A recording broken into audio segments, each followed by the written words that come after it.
Hey everybody, Ty here, Small Liquor Hunting. Only a few days after the last episode dropped, and I just felt like I needed to swing in and share a little bit. So on the other side of the intro, I have a little bit to say and a little bit to share, and hopefully give you some encouragement as you enter this new year and all of your to-do lists stack up.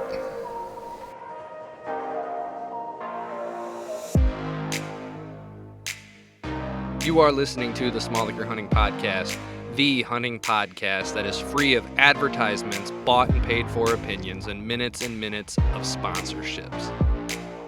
If that's what you want, there's a plethora of other podcasts out there. Here, we're going to talk openly, we're going to talk honestly, and we're going to live in the real world, free of sponsorships and paid for advertisements and opinions that are governed and dictated by them. That sounds interesting. Stay tuned for this episode of the Small Liquor Hunting Podcast. Hey everybody, I apparently lied. I'm not sure if I'm going to have time to get this up today, but I will try to get it up within the next day or two, if not today. It is February 9th, 2 days after the last episode dropped. And the same day that I dropped that episode, I quickly recorded just kind of a quick whitetail minute type thing I used to do. Threw it up as a short on YouTube and Facebook. I don't know if I posted it to Instagram. I get bad about making sure I hit all the different outlets, but my good friend Scott McCabe was, I think, the first one to say something. And he basically, so the short video, if you didn't already see it and you're hearing this podcast first, I shared basically, I don't know if this is going to work. Let me try to find it. So here's a tip for you. You want to be a better deer hunter. You want to put yourself in locations that you can go back to time and time again. That is one of the things that us small property owners do. We're not moving around. We're not mobile type hunters. We set up good locations and then we have to consistently hunt them smart. Don't let the existence of deer in a location make you put a stand up. Let the existence of really good entrance and exit routes get you to where deer activity is good.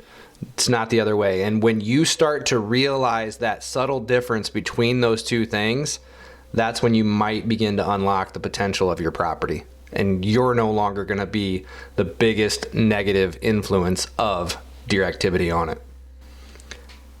And Scott McCabe shared about how great he thought that was, and he said it's not talked about enough because it sells no product.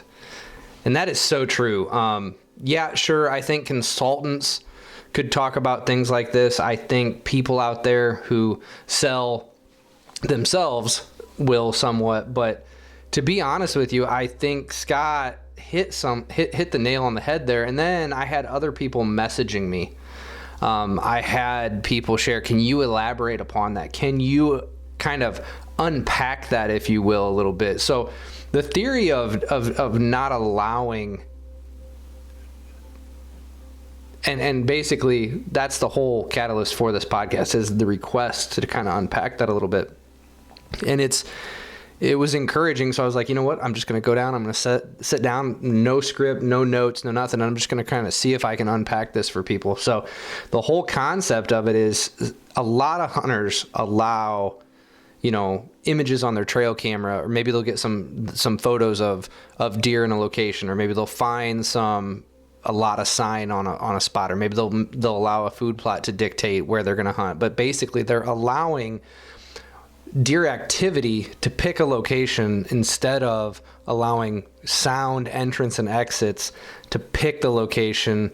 And what you do is then you pick a location you pick a location based on that, and you just don't hunt places that don't have good deer activity in them. So you might have a bunch of different locations that have good entrance and exits for your property, but either the time of day, the time of year, or that situation for any given moment in time on your property, it's not a good location, so you just don't hunt there. You just don't put a stand up.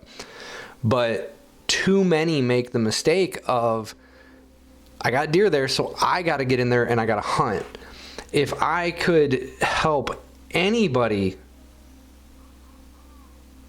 do anything, it's going to be to be patient and be smart. And not enough people talk about those things because there's no product to sell with that. There's no sexy marketing campaign that anybody could do, or a product that you could throw up or anything like that. And what we see is we have food plot seed companies, we have licking branch companies, we have these crazy scent companies. That one that I swear they must buy a ton of Facebook ads, and it always starts with, whoever said licking branches or scrape trees aren't attractive have never heard. And I'm like, who is saying this?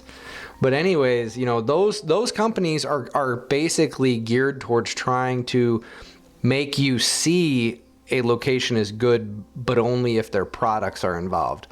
It kind of goes back to woodsmanship is lost, but not necessarily. And the reason I say that, and the reason I'm going into this topic on this, is because one person messaged me and said, your video hit the nail on the head, and it really made me realize, and I think more people need to talk about people losing woodsmanship, because that's why people are not picking the right locations.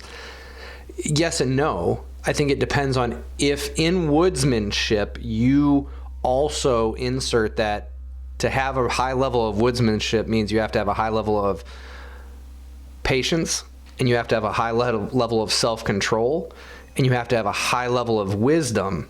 Because when I think of woodsmanship, I think of they can interpret sign. They know their trees, they know their bushes, they know their prints, they know their tracks, they can track a deer, they can track any animal. They understand how all the sign left by Mother Nature and the creatures that use it, they can interpret it. The Native Americans were amazing woodsmen. The settlers, hunters before us, I think, yes, we have all lost a lot of that. One, because we rely upon trail cameras, we rely upon all these various things, and we no longer go and find the deer. We try to attract and make the deer come to us, which those are two different approaches. And neither of them is wrong, but one is definitely more grounded in our roots as human beings back to when we used to have to hunt for survival. But I don't necessarily think that's woodsmanship, because I've met some incredible deer hunters that still struggle getting over the hurdle of themselves or the naivety of not using sound practices and sound entrance and exits into a property. Almost every property that I've ever been asked to give an opinion on, entrance and exit is where everything drives from. If we don't have really good entrance and exit into a location, the odds of me encouraging a person to introduce bedding, like I'm talking sanctuary type bedding, into that part of the property goes up. Because if I can't get to it and hunt it efficiently and without them knowing that I'm there, well, then what's the best thing to implement there? Because I'm not going to go hunt in their bedroom. I'm not that type of guy. And I think that small property owners, we go and, sorry if you can hear my wife. I think my wife and my son are up there playing a game or something. But we as hunters watch all these videos of the hunting public and all these things, and they're amazing, and they're delving straight in because they've got thousands of acres. They're dealing with other pressure. They're doing all these things. That's not what you and I, if you're listening to this podcast, typically are doing. We are hunting small properties. We are hunting locations that we hang and we discreetly hunt whenever we possibly can, and we want to try to limit our presence. We don't want the deer to ever know that we were there. We want to limit the story that we leave behind. Entrance and exit dictates all of that. So that is really the backbone of every time I do a consult, provide thoughts, or if I get a new location in a new property, walking the whole entire thing is probably something I'm going to do, but I'm really going to hone in on those areas that I can get to safely with proper wind directions and such, and then see what can I do in those locations. If the deer are already not using it either as a corridor, safe passageway to and from two different areas, bedding and food, or whatever it might be, if it's not an edge or something like that, is there something I can do habitat wise to make that location better? And if there's not, you know what? I'm gonna check it off. I can't hunt this soundly. I can't hunt this smartly. And my interior deer wisdom is telling me, hey, it's just not a good idea. You know, I share the story all the time of a location at my property that I just don't like getting to. Now, I will say, because of some things that have happened, this last weekend, I found a tree over in this one location that I actually think I may go to once a year.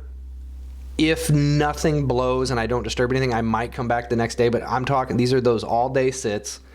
The first week of November, most likely, or unless sign dictates otherwise, where I will go in well before light and I will come out. I'm crossing one area that I really wish I didn't have to, and it's a gamble, but again, I'm doing that maybe one time the entire year. The issue is a lot of guys are out there doing that every day or every other hunt. They're doing it every week because that stand, Old Faithful, that thing is amazing. It's incredible. And you know what? It might be. Maybe a lot of deer have died there. But I highly doubt that broadcasting presence on a property has worked time and time again for someone to kill a mature buck that wasn't just a rutting fool. Now, I have to throw that on there because here's the thing. A buck that is rutting is an idiot. They're dumb. Even a mature deer will be dumb in moments sometimes when it comes to hounding a doe. When they are hot on her tail, she is in full-blown estrus. Even the oldest of bucks will get stupid. And there's no tactic. Just because you kill a mature buck that is rut crazy, that does not mean the tactic or the tools or the plot seed or anything like that. Anything that was within your proximity does not magically get a golden ticket of wisdom placed upon it just because you shot a rut crazed buck. I know, well, I won't use names, but I know a couple guys. I knew one that in Kansas, he had just a dynamite property, and he knew if he hunted long enough in this corridor, this travel, he would kill a mature deer. And I'm talking giant deer. It was a mixture of it was a mixture of amazing property, amazing location, general location, and two, a very patient hunter. He didn't necessarily have whitetail wisdom that was really deep, and I don't mean that rudely. I mean, the dude was smart. He knew what he had, and he hunted it because he knew what he had, and he was going to be patient, and if he hunted long enough, he knew he would eventually do that. The bottom line is, most people like me and you that are using small properties, that are hunting in high-pressured locations, we can't afford to be dumb or push the limits. We have to be wise, we have to attack with wisdom, and we have to use the greatest tool that God gave us over these animals, and that is our mind. We can interpret, we can review, we can analyze, we can react, we can be wise, and then we're patient. So that is where, don't let deer activity dictate where you put your stand locations, especially on a small property. Let good entrance and exits dictate it, and then let's see if we can make those locations better. Yeah, sometimes that's going to be a food plot. Sometimes that's not. Sometimes it's going to take some hinging. Sometimes it's going to be encouraging herbaceous growth. Maybe it's a really good inside corner that used to be in a plot, but it's hard to get in there if the deer are spending just a bunch of time there. So I've had guys, instead, they turn that inside corner in, they disc it under, and they let Mother Nature make a fallow field in essence. And now you've got that great herbaceous growth where they're passing through, but they're slowing down. You can put a scrape out there. You can do things like that to make that area better without asking the deer to overlook your presence. That's what we never want to make them do. We never want the deer to have to overlook our presence. And I think that's what too many guys are trying to do. I mean, that's why ozonics sell so much.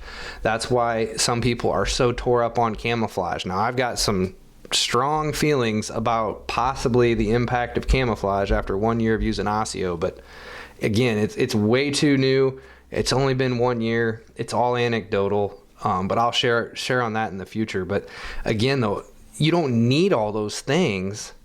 You just got to use what God gave you, your head, your wisdom, because that's your greatest tool over anything that you can buy. That's your greatest tool. And that's what a lot of people don't want to talk about. They don't want to admit that, it's like I've always said, everybody can have a food plot for a few dollars. Go out and buy cereal rye. Last year, I think I was still able to buy a 50-pound bag. Well, it was 48 pounds for like $19.79 or something like that. Anybody can have a food plot with cereal rye. Yeah, it may not be as sexy. It may not be as diverse. It's not going to be as amazing as possibly growing green soybeans. I understand that. I get that. And I understand it's coming from a guy who uses real world, who's connected with real world. But you know what? When push comes to shove, it's not worth putting yourself in a fiscal situation if, hey, spending that $100 on that is kind of a big deal to you and your family, but you happen to have the blessing of a property and you have a spot that the guy said you can put a food plot in. You know what? Throw some cereal rye out. Use your noggin. Be wise. Don't fall victim to the belief and the lie that the industry is telling you that you have to be able to have all this stuff. Yes, it's much easier sometimes when you have money, but generally all that does is it dictates the locations you can hunt. It doesn't actually change you, the hunter. That's a really quick episode, kind of unpacking that. Hopefully I maybe I'll just insert that video in the beginning, because I don't know how the audio turned out until I push stop and load this into the software, but just wanted to unpack that. There was a lot of great comments. I had a lot of awesome messages. The video was shared a bunch. I had a couple people message and just say, hey, we need more like that. So whitetail minutes maybe will come back. Maybe I could do something similar to that, but it's just, we can overthink these things. And I think the funny thing is we oftentimes tend to overthink the things that the industry wants us to overthink, and we underthink the things that they don't. And I think that's the change that needs to happen. But the problem is there's not enough content producers out there that are not trying to sell you anything. They're just trying to share and have conversations. There's not enough of us out there, in my opinion. But then again, we don't put ourselves out there as much. We're inconsistent, fully aware of that. And we come and go because our priorities are elsewhere. But hey, it is what it is. I enjoy it. I enjoy listening to a bunch of podcasts that I wouldn't necessarily ever think I would because of everything. But you know what? The fast forward button is wonderful.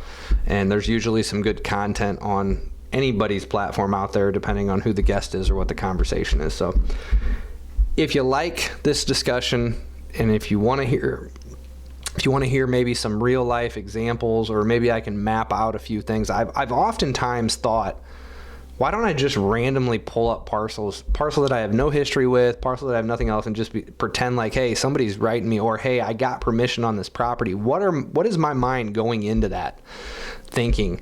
And maybe that'll help somebody. Maybe it'll help you to start viewing properties a little bit differently. I don't know. If that sounds possibly interesting, put it in the comments, shoot me a message, shoot me an email, whatever it might be. Let me know what you think on that, and maybe we can do that. So I think that's all I got. I am going to go up, start firing up the grill. I'm going to be grilling outside in this freezing temperatures. I had the hankering for some chicken wings tonight at the Super Bowl. I don't really know who I'm pulling for. I'm probably going to end up rooting for Philly, although I'm not. This might be so I'm 38, right? Is that right? Yeah, 38. And I bet you in my lifetime, this is the one Super Bowl that I probably care the absolute least about. So I don't know. We'll see. Don't let anybody tell you that professional football has never seen a 3 seasons in a row champion. That's not true. I don't know why the NFL does this, but unlike any other sport, they ignore their history. So the Packers in 65, 66, and 67 won the title. 65 was before the merger, and then they won the first Super Bowl and the second Super Bowl. So yes, nobody's technically won 3 Super Bowls in a row, but we pretend that a franchise has never done it before, and they actually did it twice. I did it back in, I think, 29, 30, and 31, if I remember right. But hey, that's just a sidebar. That's just a Packer fan who's a little bitter. Call me what you will. It is what it is. And don't hate me if you're not a Packer fan. I am one of the most nuanced fans ever, and I love talking football. NFL draft is one of my biggest addictions. Prospects, knowing them, scouting them. Sorry, I'm going to go on a side tangent, but if you ever want to talk just prospects, football prospects, where I think would be a good fit for anybody, I know that might seem crazy, it might seem odd, but shoot me a message. Love talking that as well. As always, everybody, God bless. And as you go into your to-do list this year, I've got a plethora of things. I just confirmed today I can use the skidster that my buddy has out near my property at any time because I got a lot of things I'm going to be overhauling. Don't let deer activity dictate where you put your stands. If you don't have sound entrance and exits, it's probably not a spot to spend a ton of time on. Prioritize your time. Your time is valuable, especially if you're a father, especially if you have other priorities that should come well before hunting, like God and family. But keep that in mind as you go to it. If you've got good entrance and exits into any given location, let's see then what we can do to those locations to make them better and enhance the likelihood that the deer are going to be there when you are. This is Ty. God bless and good luck out there.